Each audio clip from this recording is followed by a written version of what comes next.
ആ കഥ നാടോടിക്കാറ്റ് എന്ന പേരിൽ ശ്രീനിവാസനും സത്യനന്ദിക്കാടും പിന്നീട് സിനിമയാക്കി. ആ കഥയിൽ ചങ്ങാതിമാരായ രണ്ട് കഥാപാത്രങ്ങളായിരുന്നു മോഹൻലാലും ശ്രീനിവാസനും. ആ കഥാപാത്രത്തെ ശത്രുക്കളാക്കി അവർ പുതിയൊരു കഥയ്ക്ക് രൂപം മാത്രമേ വയറ്റിലേക്ക് മാറി. ഓക്കെ, ഊണ് കഴിഞ്ഞ് സിദ്ദിഖും ലാലും സീനുകൾ വായിക്കാൻ തുടങ്ങി. ഫാസിലിന്റെ ഭാര്യ റോസി പൊട്ടിച്ചിരിക്കാനും തുടങ്ങി. എഴുതിയ സീനുകളുടെ ഇമ്പാക്ട് എത്രത്തോളം ഉണ്ടെന്ന് അറിയാനാണ് ഫാസിൽ തന്റെ ഭാര്യയോട് സീനുകൾ വായിച്ചു കൊടുക്കാൻ സിദ്ദിഖ് ലാലോട് ആവശ്യപ്പെട്ടെന്ന് പിന്നീടാണ് അവർക്ക് മനസ്സിലായത്. ഇനി നിന്നാൽ ബസ് കിട്ടില്ല, അതുകൊണ്ട് നാടകത്തിന്റെ ബാക്കി ഞങ്ങൾ കാണുന്നില്ല എന്നറിയിച്ച് അവർ രണ്ടുപേരും ആന്റണിയും ലാലും സായികുമാറിന്റെ നാടക സ്ഥലത്തു നിന്നും തിരിച്ച് വീട്ടിലേക്ക് പോയി. സിദ്ദിഖും ലാലും സെക്കൻഡ് ഷോ കാണാൻ കയറി. ഒപ്പം സത്യനന്ദിക്കാടും ഉണ്ടായിരുന്നു. ഇന്റർവെൽ സമയത്ത് സത്യനന്ദിക്കാട് പുറത്തു വന്ന് ഇരുവരുടെയും തോളിൽ തട്ടി അഭിനന്ദിച്ചിട്ട് പറഞ്ഞു, സിനിമ സൂപ്പർ ഡ്യൂപ്പർ. മമ്മൂട്ടിയും സിനിമ കാണാനുണ്ടെന്ന വിവരം സത്യനന്ദിക്കാട് പറഞ്ഞാണ് സിദ്ദിഖും ലാലും അറിഞ്ഞത്. നമസ്കാരം, ബി ലവ് സിനിമയുടെ ഒരു പുതിയ എപ്പിസോഡിലേക്ക് ഏവർക്കും ഹൃദ്യമായ സ്വാഗതം. ഇന്ന് സൂപ്പർ ഹിറ്റുകളുടെ വഴി എന്ന സെഗ്മെന്റിൽ ഞങ്ങൾ നിങ്ങളുമായി ഷെയർ ചെയ്യാൻ ആഗ്രഹിക്കുന്നത് മലയാള സിനിമയുടെ ലെജൻഡ് സംവിധായകൻ ഫാസിലിന്റെ അസിസ്റ്റന്റുമാരായിരുന്ന സിദ്ദിഖ് ലാലിനെ കുറിച്ചാണ്.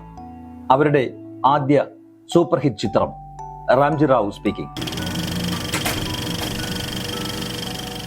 നടനത്തിരക്കുള്ള യാത്രയും കഥയെഴുത്തും അതിനെ ചുറ്റിപ്പറ്റിയുള്ള സംഭവ വികാസങ്ങളും അതിന്റെ പിന്നാമ്പുറ കഥകളും ഞങ്ങൾ നിങ്ങൾക്കായി അവതരിപ്പിക്കുന്നു.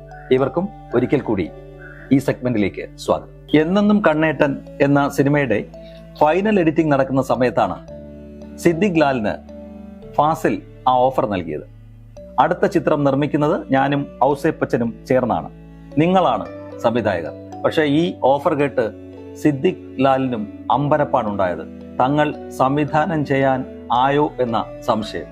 പക്ഷെ പെട്ടെന്ന് ഫാസിൽ സാർ പറഞ്ഞു, പേടിക്കണ്ട, അതിന്റെ കഥയും തിരക്കഥയെല്ലാം ഞാൻ തരാം. അതോടുകൂടി അവരുടെ അമ്പരപ്പ് ഭയത്തിലേക്ക് മാറി. എഴുതുന്നതിനേക്കാളേറെ മനസ്സിൽ പറഞ്ഞ് തിരക്കഥ പരിഭവപ്പെടുത്തുന്നതാണ് ഫാസിലിന്റെ രീതി. പകുതി മനസ്സിലും പകുതി കടലാസിലും. പക്ഷെ അത്തരത്തിലുള്ള തിരക്കഥ മറ്റൊരു സംവിധായകന് ബുദ്ധിമുട്ടായിരിക്കും. ഈ കാര്യം സിദ്ദിഖും ലാലും ഫാസിലിനോട് തുറന്നു പറഞ്ഞു. സാർ, ഞങ്ങളൊരു കഥയുണ്ടാക്കി 2 ആഴ്ചയ്ക്കുള്ളിൽ അങ്ങേക്ക് തരാം. ആ കഥ ഞങ്ങൾ അങ്ങേക്ക് ഇഷ്ടപ്പെട്ടാൽ സംവിധാനം ചെയ്യാം. ഫാസിൽ അത് സമ്മതിക്കുകയും ചെയ്തു. അങ്ങനെ അവർ രണ്ടുപേരും, അന്ന് അവരുടെ കയ്യിൽ മുറിയെടുത്ത് കഥ എഴുതാനുള്ള പൈസയൊന്നും ഉണ്ടായിരുന്നില്ല. എറണാകുളത്ത് മയൂര പാർക്ക് എന്നൊരു ഹോട്ടലുണ്ട്. അവിടെ സിദ്ദിഖ് ലാലിന്റെ സുഹൃത്തായിരുന്നു ആന്റണി.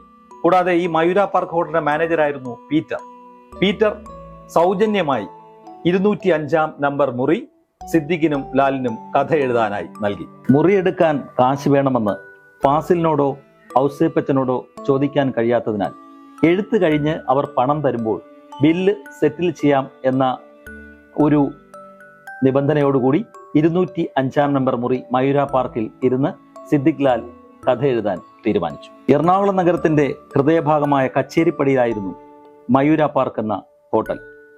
വാഹനത്തിന്റെ ബഹളം, തിരക്കുകൾ, ഓട്ടോറിക്ഷ സ്റ്റാൻഡ്, കൂടാതെ നാളെയാണെന്നുള്ള ഭാഗ്യക്കുറി അനൗൺസ്മെന്റ്, ഇതിന്റെയൊക്കെ ഇടയിൽ ഇരുന്ന് കഥ എഴുതുക. ദിവസവും രാവിലെ സിദ്ദിഖും ലാലും 205 നമ്പർ മുറിയിലെത്തും.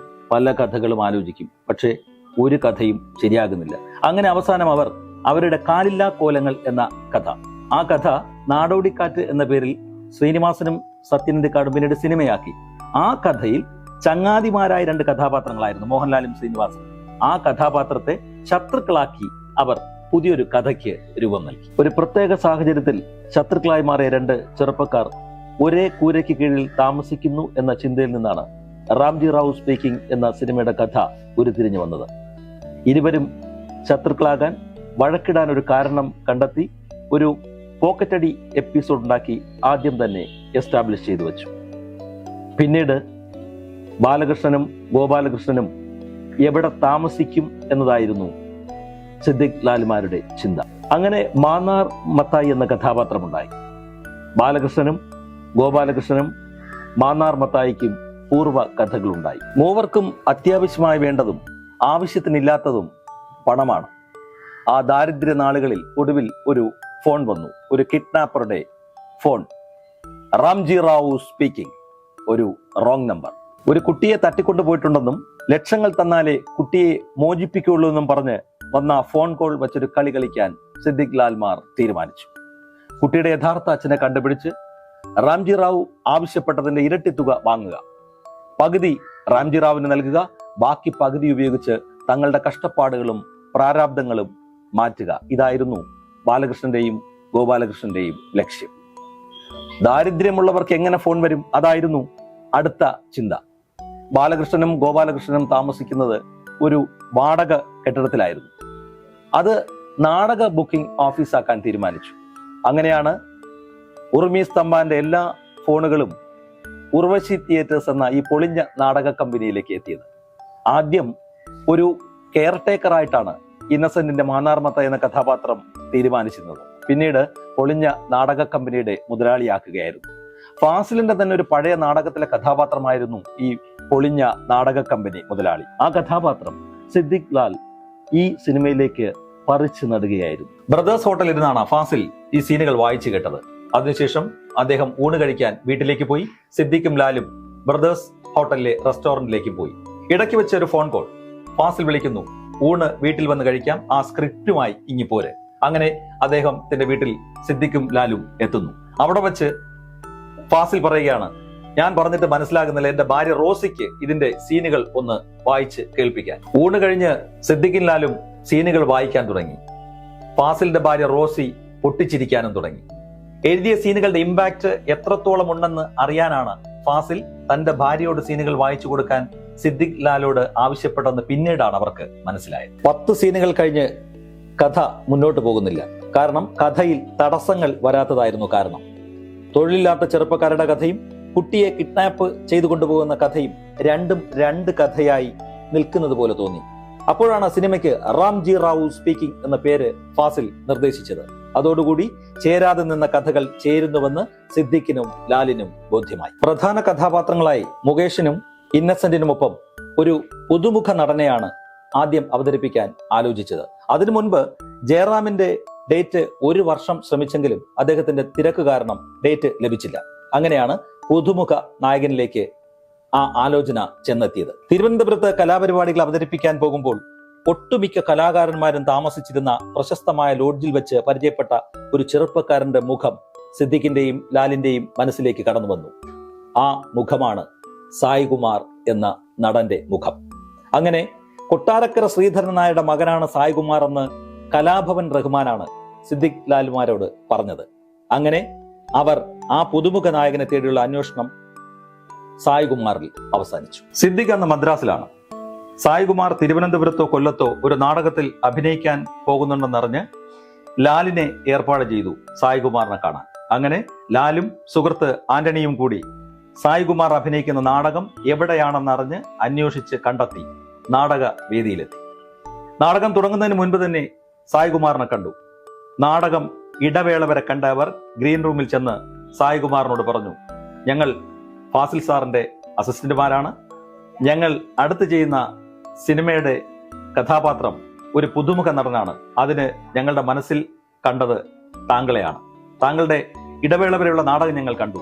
അഭിനയം അത്യുഗ്രൻ, ഉഗ്രൻ, ഗംഭീര അഭിനയം. അതുകൊണ്ട് താങ്കളെ ഫാസിൽ സാർ 2 ദിവസം കഴിഞ്ഞ് വിളിക്കും. ഇനി നിന്നാൽ ബസ് കിട്ടില്ല, അതുകൊണ്ട് നാടകത്തിന്റെ ബാക്കി ഞങ്ങൾ കാണുന്നില്ല എന്നറിയിച്ച് അവർ രണ്ടുപേരും, ആന്റണിയും ലാലും, സായികുമാറിന്റെ നാടക സ്ഥലത്ത് നിന്നും തിരിച്ച് വീട്ടിലേക്ക് പോയി. ഇനി നാടകമില്ല, സിനിമ തന്നെയാണ് തന്റെ തട്ടകം എന്ന് സായികുമാറും തീരുമാനിച്ചു. ഫാസിൽ സായികുമാറിനെ മദ്രാസിലേക്ക് വിളിപ്പിച്ചു. സായികുമാറിനെ കണ്ടപ്പോൾ സിദ്ദിഖ് ഒന്ന് ഞെട്ടി. പണ്ട് കണ്ട സായികുമാറല്ല, തടി അല്പം കൂടുതലാണ്. എന്നാലും ഫാസിലും സിദ്ദിഖും 1-2 സീനുകൾ സായികുമാറിനെ കൊണ്ട് അഭിനയിപ്പിച്ചു നോക്കിയപ്പോൾ അത്ര ഗംഭീരമായിരുന്നു കൊട്ടാരക്കര ശ്രീധരൻ നായരുടെ മകൻ സായികുമാറിന്റെ പെർഫോമൻസ്. വീഡിയോയിൽ ചിത്രീകരിച്ച രംഗങ്ങൾ കണ്ട് ഫാസിലും പറഞ്ഞു, ഉഗ്രൻ ആർട്ടിസ്റ്റാണ്, കയ്യടി നേടും. ഇയാൾ തന്നെ പുതുമുഖ നടനായി മതി, പക്ഷേ തടി കുറയ്ക്കാൻ പറയണം. 1 മാസം കൊണ്ട് തടി കുറച്ച് സുന്ദരനായി സായികുമാർ വന്നു. റാംജി റാവു സ്പീക്കിംഗ് എന്ന ചിത്രത്തിന്റെ ചിത്രീകരണം ആരംഭിച്ചു. ഇതിനിടയിൽ റാംജി റാവിന്റെ തിരക്കഥ വായിച്ച് ഇഷ്ടപ്പെട്ട് സ്വർഗചിത്ര അപ്പച്ചനും നിർമ്മാതാവായി ഒപ്പം കൂടി. ചിത്രീകരിച്ച ഒരു ആക്ഷൻ സീക്വൻസ് ഫോഗ് കയറി ഉപയോഗശൂന്യമായത് മറ്റൊരു തിരിച്ചടിയായി. ഓണത്തിന് 2 ആഴ്ച മുൻപ് റിലീസ് ചെയ്യണം. ഇതിനിടെ ഇന്നസെന്റിന് ഒരു അമേരിക്കൻ ട്രിപ്പിന് പോകണം.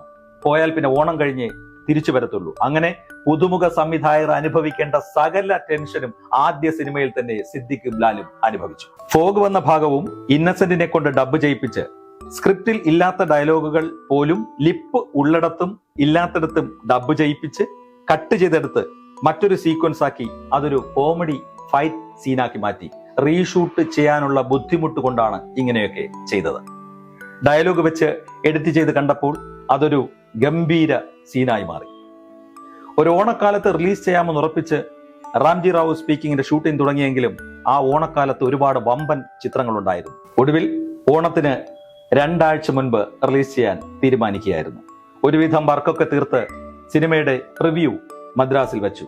പക്ഷേ പ്രിവ്യൂ കണ്ട പലരും ചിരിച്ചില്ല. നിർമ്മാതാക്കളുടെ മക്കൾ പോലും ചിരിച്ചില്ല എന്നറിഞ്ഞപ്പോൾ അത് സിദ്ദിഖ് ലാലിന് ഏറ്റവും വലിയൊരു ഷോക്കായിരുന്നു.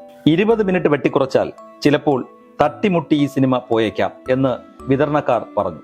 അതിന് കാരണം അതുവരെ കണ്ട ശൈലിയിലുള്ള ഒരു സിനിമയായിരുന്നില്ല റാംജി റാവു സ്പീക്കിംഗ്. അതാണ് ഇങ്ങനെ അഭിപ്രായങ്ങൾ വ്യത്യസ്തങ്ങളായത്.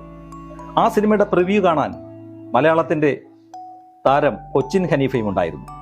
സിനിമയുടെ പ്രിവ്യൂ കഴിഞ്ഞതിന് ശേഷം സിദ്ദിഖ് ലാലുമാരെ മാറ്റി നിർത്തി കൊച്ചിൻ ഹനീഫ പറഞ്ഞു, ഈ സിനിമ സൂപ്പർ ഡ്യൂപ്പർ ആകും.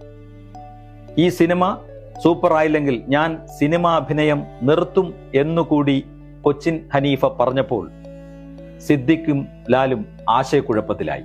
ഈ കാര്യങ്ങൾ ഫാസിലിനോട് പറഞ്ഞപ്പോൾ ജനം തീരുമാനിക്കട്ടെ എന്ന മറുപടിയാണ് കിട്ടിയത്. എന്നാൽ ഓണത്തിന് 2 ആഴ്ച മുമ്പ് റാംജി റാവു സ്പീക്കിംഗ് തിയേറ്ററുകളിൽ റിലീസായി. എറണാകുളം ഷേണായിസ് തിയേറ്ററിൽ ചിത്രം റിലീസ് ചെയ്ത ദിവസം സുഹൃത്ത് ആന്റണിക്കൊപ്പം സിദ്ദിഖ് ചിത്രം കാണാൻ പോയി. വളരെ തിരക്ക് കുറവായിരുന്നു ആ സമയത്ത് തിയേറ്ററിൽ. പോസ്റ്റർ കണ്ട് പലരും ചോദിച്ചത്, എന്താടേ ഇതൊരു തെലുങ്ക് പടമോ? കാരണം പോസ്റ്ററിൽ ഫാസിൽ അവതരിപ്പിക്കുന്ന എന്നെഴുതിയത് കണ്ട് ഏതോ തെലുങ്ക് പടം ഫാസിൽ മലയാളത്തിലേക്ക് ഡബ്ബ് ചെയ്യുന്നു എന്നാണ് എല്ലാവരും കരുതിയത്. അതേ ദിവസം തന്നെ 3 കിഡ്നാപ്പർമാരുടെ കഥ പറയുന്ന നഗരങ്ങളിൽ ചെന്ന് രാപ്പാർക്കാം എന്ന സിനിമയും റിലീസ് ചെയ്ത ദിവസമായിരുന്നു. ജയറാം നായകനായ ചിത്രം കാണാൻ വൻ ജനത്തിരക്കായിരുന്നു. മാറ്റിന് കഴിഞ്ഞപ്പോഴാണ് സിദ്ദിഖ് ഒപ്പം പഠിച്ച വസന്തകുമാറിനെ സിനിമ കണ്ടിറങ്ങുന്ന സ്ഥലത്ത് വെച്ച് കണ്ടത്. അദ്ദേഹം വസന്തകുമാറിനോട് ചോദിച്ചു, സിനിമ എങ്ങനെയുണ്ടെന്ന്. ഉഗ്രൻ, ചിരിച്ച് മതിയായി, ഇന്ന് സെക്കൻഡ് ഷോയ്ക്ക് ഞാൻ ഫാമിലിയുമായി എത്തും. പക്ഷേ എന്നിട്ട് തിരിച്ച് വസന്തകുമാർ സിദ്ദിഖിനോടൊരു ചോദ്യം, നീ ഇപ്പോൾ എന്ത് ചെയ്യുന്നു എന്ന്. കാരണം ഈ ടൈറ്റിൽ കാർഡിൽ സംവിധായകരുടെ പേര് സിദ്ദിഖ് ലാൽ എന്നായതുകൊണ്ട് അത് ഈ സിദ്ദിഖ് ആണെന്ന് കൂടെ പഠിച്ച വസന്തകുമാറിന് പോലും മനസ്സിലായില്ല. പക്ഷേ അടുത്തതായി മാറ്റിന് കഴിഞ്ഞ് ഫസ്റ്റ് ഷോ കാണാൻ അല്പം കൂടി ജനത്തിരക്കേറി. ഫസ്റ്റ് ഷോ ആയപ്പോഴേക്കും ലാലും വന്നു. സിദ്ദിഖും ലാലും ആന്റണിയും ചേർന്ന് ഫസ്റ്റ് ഷോ കാണാൻ കയറി. തിയേറ്ററിനുള്ളിൽ ആൾക്കാർ ചിരിച്ച് മറിയുകയായിരുന്നു. ചിരിയുടെ മാലപ്പടക്കം തീർക്കുകയായിരുന്നു. പക്ഷേ സിദ്ദിഖിന്റെയും ലാലിന്റെയും മനസ്സിൽ ആനന്ദ കണ്ണീർ പൊഴിക്കണോ ആഹ്ലാദഭരിതരാകണോ എന്നുള്ള ആശയ സംഘടന രംഗങ്ങളായിരുന്നു. ഫസ്റ്റ് ഷോയേക്കാൾ ഇരട്ടി ജനമുണ്ടായിരുന്നു ഷേണായിസിൽ സെക്കൻഡ് ഷോ കാണാൻ. സിദ്ദിഖും ലാലും സെക്കൻഡ് ഷോ കാണാൻ കയറി. ഒപ്പം സത്യനന്ദിക്കാടും ഉണ്ടായിരുന്നു. ഇന്റർവെൽ സമയത്ത് സത്യനന്ദിക്കാട് പുറത്തു വന്ന് ഇരുവരുടെയും തോളിൽ തട്ടി അഭിനന്ദിച്ചിട്ട് പറഞ്ഞു, സിനിമ സൂപ്പർ ഡ്യൂപ്പർ. മമ്മൂട്ടിയും സിനിമ കാണാനുണ്ടെന്ന വിവരം സത്യനന്ദിക്കാട് പറഞ്ഞാണ് സിദ്ദിഖും ലാലും അറിഞ്ഞത്. സെക്കൻഡ് ഷോ കഴിഞ്ഞ് മമ്മൂട്ടിയുടെ അഭിപ്രായം അറിയാൻ സിദ്ദിഖും ലാലും ടെൻഷൻ അടിച്ച് തിയേറ്ററിന് പുറത്ത് നിൽക്കുകയായിരുന്നു. പക്ഷേ ഷോ കഴിഞ്ഞത് മമ്മൂട്ടി ഓടി കാറിൽ കയറി. ഇതോടുകൂടി അവരുടെ ടെൻഷൻ വർദ്ധിച്ചു. പക്ഷേ കാറിൽ കയറിയ മമ്മൂട്ടി ഇവരെ കൈയാട്ടി വിളിച്ച് തോളിൽ തട്ടി അഭിനന്ദിച്ച് പറഞ്ഞു, കലക്കിയട, സിനിമ സൂപ്പർ ഡ്യൂപ്പർ. അതായിരുന്നു റാംജി റാവു സ്പീക്കിംഗ് എന്ന ചിത്രത്തിന്റെ തേരോട്ടത്തിന്റെ കഥ.